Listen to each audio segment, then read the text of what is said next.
long. We want to split it up to take a pause. But we have to have sort of what?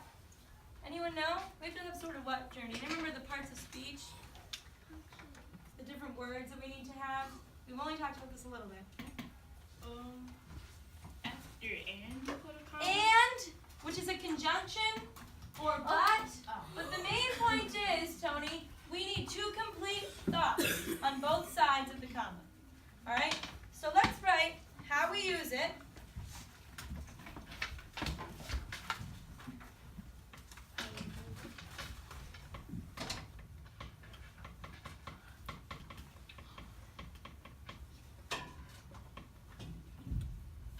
And we'll say to make a pause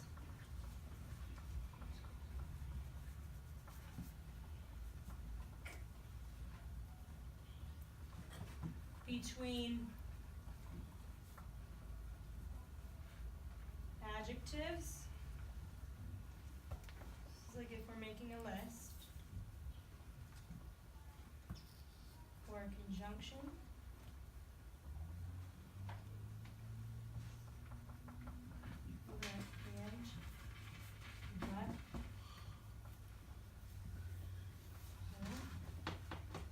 Again, you can even make a point here.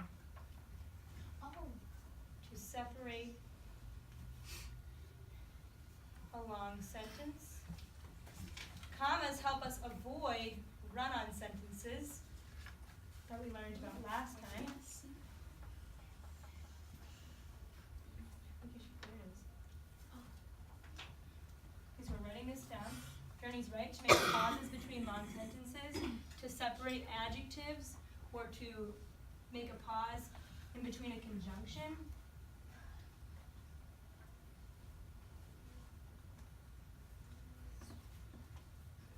Anyone know another use for adjectives? Jayla? To name off the list. Right. To separate items in a list. Now, it could be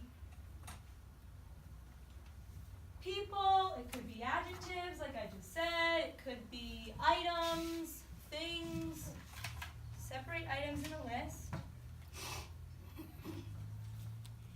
of 3 or more. So that's another use. Good for you, Jill. There's a lot more. I want to see how many more we can think of. We use commas a lot more than you think. I want you to look at the board. Do we see any commas on the board? What do we use commas for there? Diego? When we write the date? When we write the date. We use commas to write the date. Oh.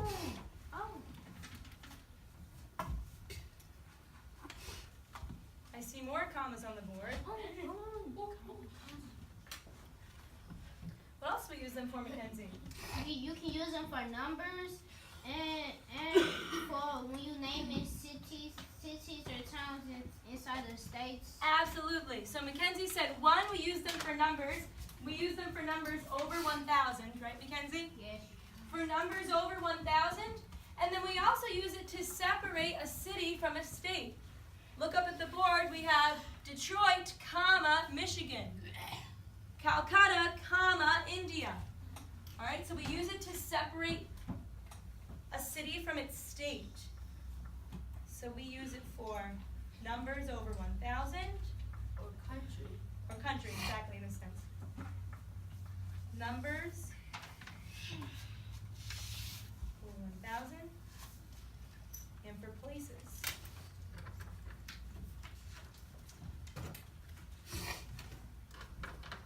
All right, I'm thinking of 2 more.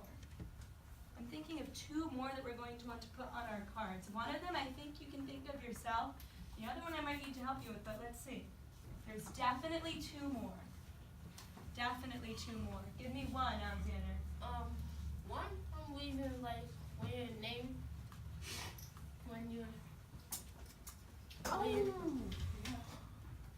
Can't think of it? when you're writing a letter to Good, somebody. Mackenzie. When you're writing a letter, we would start it off, Dear Italian pen pal, comma. And then we also use the comma in a letter one else. There's one other time in a letter where you definitely need a comma. When you say sincerely. Sincerely. So that when we end and when we start a letter. To start and end a letter.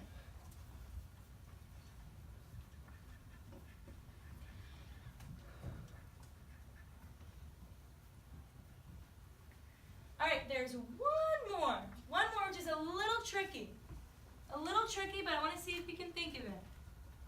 One more. Oh.